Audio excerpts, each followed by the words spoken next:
मित्रांनो, तुम्ही बघू शकतात मी आत्ता जिथं उभा आहे ते आहे आपलं हिंजवडी फेज 3कडे जाणारं लोकेशन आणि इथं बाजूलाच मेट्रो स्टेशन आहे डॉलर म्हणून.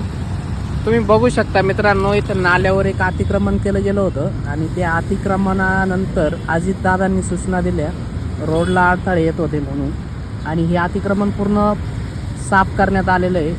खरं सांगायचं म्हणजे ही बिल्डिंग सुरू होऊन हार्डली 6 ते 7 महिने झाले होते. अजून या बिल्डिंगचं उद्घाटनही झालं नव्हतं, परंतु या ठिकाणी महानगरपालिकेने अतिक्रमणाची कारवाई केलेली आहे. त्यामुळे इथून पुढं भविष्यात तुम्ही अंदरीन गावठाण रनीन तुवा नाले या ठिकाणी अतिक्रमण करून स्वतःचं नुकसान करू नका. बघू शकतात या ठिकाणी किती मोठी हानी झालेली आहे. ॲक्च्युली साईड व्ह्यूने तुम्हाला तेवढं क्लिअर होईल माहीत नाही, पण खूप मोठी बिल्डिंग आहे, बरेचसे ऑफिस आहे खाली आणि वरती बरेच गाड्या आहेत, शॉप्स आहेत. अगदी नवं नवं काम होतं आणि त्या सगळ्या कामाचा धूर झालेला आहे.